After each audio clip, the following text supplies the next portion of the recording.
It's a sticky one. Let's dive in it. I spent hours at a dealership because the car salesmen love to like prolong the amount of time you're there trying to get you to sign That's what they a do. deal. So basically, I went in wanting to trade my car in that I owe a lot of money on. Um, let's just be transparent. I owe $17,000 on this car, and it's only worth about like five, six, $7,000 max because it just has so much negative equity. Like I was so desperate for the car when I signed for it that I didn't realize what I was getting myself into. And don't get me wrong, like I love my car. It was the car that I've always wanted, but my credit wasn't the best at the time. I was making the money, but I didn't have the credit. And my friend's mom, who's like a mother to me, she decided that she would co-sign for it so that way I could get the Mistake. car. Mistake. And the intention was No. she was going to sign for me to get the car, and then as soon as possible I was going to refinance the car so that way I could take her off the loan. Well, immediately after signing, the car just wasn't worth what it was sold for, so I couldn't find any lender who would want to take over this loan. So basically, me and her are stuck on this car loan until I pay it down or pay it off.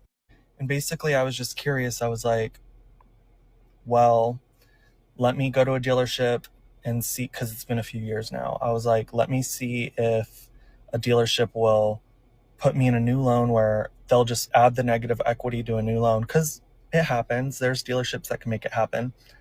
And let's just like see if I can get a loan under my name and just add the negative equity to it so that way I can get my friend's mom off the loan. Turns out there's just so much negative equity on this car that the dealership rejected the trade, and they said, unfortunately, we can't take this car, but this is still an offer for you to sign. Like, this is what you would pay each month if you still want the car. And I was going to get like a Tesla, um, because I was test driving one. I was like, this is really nice, and there was a deal on like electric vehicles. They'll take $4,000 Tax off, credit. Tax credit. and put it towards your down payment if Yeah. you get an electric vehicle, Yeah. because there's a tax Yeah. credit for the electric vehicles that they're selling. But so yeah, and I spoke to my friend's mom. I was like, so they're saying I can sign today. I would be approved by myself, which wasn't the case before. I needed a cosigner in the past, but now I'm like, oh, I got approved for myself. But I would still be responsible for my current car because they're not going to take it as a trade-in. So I asked her, I was like, do you want, because she's looking for a new car, I was like, do you want to just take over for this car and I get a new car? And she made a good point. She was like, you don't want to get yourself out of a bad deal for another bad deal. She was like, look at the numbers, figure out if they're offering you a good deal. And to be honest, they weren't. Like, it would have been another expensive car payment, high interest rate. So it's like, what's the point of leaving a bad situation for another bad situation? I'm just so fascinated. We're gonna start off from the beginning, but let me just say this first. I'm so fascinated at how broke people, because realistically speaking, he's car broke and he's credit broke. Want to dig themselves into a deeper, deeper hole. Let's start off from the beginning. He went to the dealership and they kept him there for a long time. It's psychology. They just want to wear you down. So you have no choice but to sign. Because to them it's like you've wasted all this time here, you might as well sign. It's a psychology trick, it's a manipulation trick. They do this. I hate dealerships. I do not like dealerships. Two, he went in there, he had money, but his credit is bad. When you go to a dealership, you have to understand something. I'll make this very clear to anyone watching this video. When you go to a dealership, they're not selling you cars. You think they're selling you cars. Oh, they have a fleet of cars in this lot. No, no, no. They're selling you debt. Their whole goal is selling you debt, not a car. The car is just a means to the debt. The car is the material that sells you the debt. That's one. So what happened here is he says he owes $17,000 on a car that's worth $5,000. It could be multiple different things. Number one, the biggest mistake was getting his mom's friend on the loan. That tells you itself you can't afford the car. Forget about the money and the credit. That already told you can't afford it. But now to sit there and bring another innocent person into the mix, I'm surprised she agreed, but she mistake, a huge mistake. And he feels the pressure of getting her out of there. But Number one, I think he overpaid for the car he's in. That's one. Two, it's shocking again. In this channel, we talk about people don't understand how interest work. It's like they just think car payment, make it every month. That's it. No, no. The problem here is that he was paying so much. It says 15. Yeah, he's paying 15% interest rate. 15% interest rate on a car that he already overpaid. Now you understand why he's underwater or there's negative equity. It's because he's making so many payments, but the payments go straight to the interest. He didn't even tackle, right, the payment at all. That's why it's at 17,000. Now to sit there and say, okay, there's pressure to get my mom's friend out of there.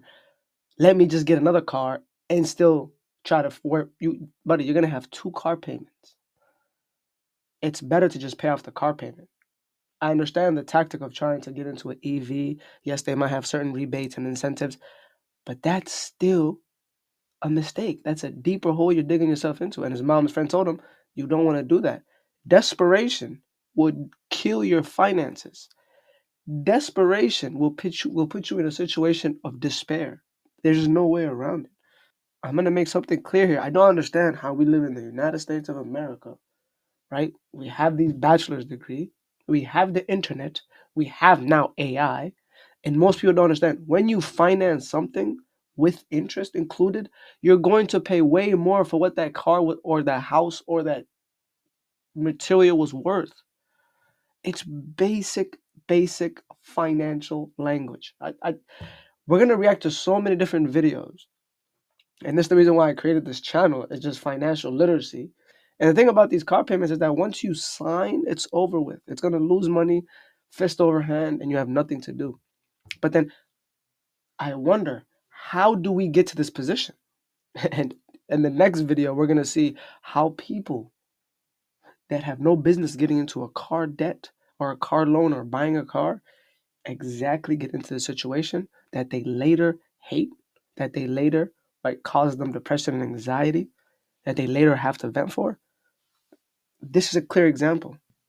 Do for a living? Well, I was bartending, but they promoted me to an hourly manager. Okay. So that's why I'm trying to get a nicer car. A You want me bartender. asking, what are you making out? I make like 18 hours. And you want the BMW? Yeah, I want a BMW. Okay, sounds I've been wanting a BMW for a long time. Have you ever had a car note before? My credit's good. I still owe like a little bit of money on this cross track. I probably owe like $3,000. Well, it might not be that bad upside down, okay, but we'll see what we can do for you. Let me ask you this question. It might be a little personal. You know, have an idea what your credit score might be? Last I checked, it was like 630. Okay, that's not bad at all. I got a credit card recently. I don't know if it went down or went up. Well, typically the credit cards help you, but sometimes they bring it down. But in your case, we'll just have to check it out for you. All right, so it looks like this one running about 31,551. But beyond the payment of the car, is there a certain payment that you were trying to be at? I can't go more than 800 a month. You can't go more than 8? No, that's just too much. Oh, I agree. I think 800 for anything is a lot. 700's pushing it. Okay. I think 600's fine for a Beamer. Okay. So what will make you get it today? If we can get it at 500 today, that'd be great. Okay. But I know what kind of car it is. Did you have an initial investment, aka a down payment? $2,000. $2,000. So if I can get you into a car today with $2,000 down and $500 a month, you'll take the BMW. That'd be today? Great. Yes, we can do that today, okay, right now. Well, let's get started on the credit application. Okay. Okay. So I came back out with the numbers. I know you told me you Look wanted how to be happy at he is. $500 a month. However, BMW a little bit expensive, so yeah, we had about 640. Okay. And I know your goal was it's under 700. Exactly. And I know one of your biggest goals was to be under $800 for insurance and car note included. Okay. Think I can get that done for you? Let me call the insurance. Let me have them give me a quote. Okay. And yeah, I think we can do this today. Okay, sounds great. All right. What are we doing? Now you understand why we get in the position of that last guy. So many things wrong with this video, right? And we're gonna dissect it. Number one, you're a bartender making $18 an hour. You just became a manager, probably making like 24 now. I'm just guessing here, right? 24, 23, right? Cool. You have no business buying a car, a BMW. You traded in a Crosstrek, a Subaru Crosstrek that is so reliable, all-wheel drive, keeps its value, keeps its quality, for a BMW, a depreciating car that you can't even afford the maintenance on. That's one. Two is Her credit score is a 630. The other guy, as you can see why we're in this position, the other guy had bad credit. He wasn't making much, and now he's in negative equity, right? She's in the same position. And do you see how they ask you, or they keep you in this situation where you put the focus on the car payment? That's where they get you. If you're going to go there and you're going to be so debt, they make you forget about the car price. Why not negotiate on the car price? $31,000. I'm thinking it's pre-owned. It's a used BMW. Instead of focusing on negotiating on the car price, they keep you focused on the car payment. It's because it's personal, it's emotional, right? That's something that's coming out of your paycheck every month. Making $18 an hour for 80 hours, that's like a $1,500 check. The car insurance is going to be another $300. You can see why we're in these positions, right? Of just complete irresponsibility. And he's very happy to do it. He doesn't care how much he willing to put down. And the thing about dealership is that they can manipulate, right, the car payment. How do they do that? They give you a longer term.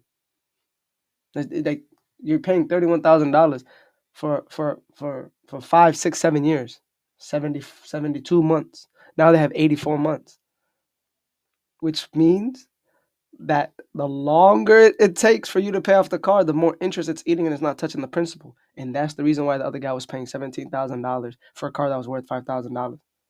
Easy concept of math. But I guess the math is not gonna math for people that want to make an excuse for just being desperate. So with that being said, let me know your thoughts and opinions down below. Make sure to like, comment, and subscribe. Let's grow this channel, guys. I appreciate you guys for tuning in. If you made it this far, you're the best. And I'll catch you guys on the next one. Peace.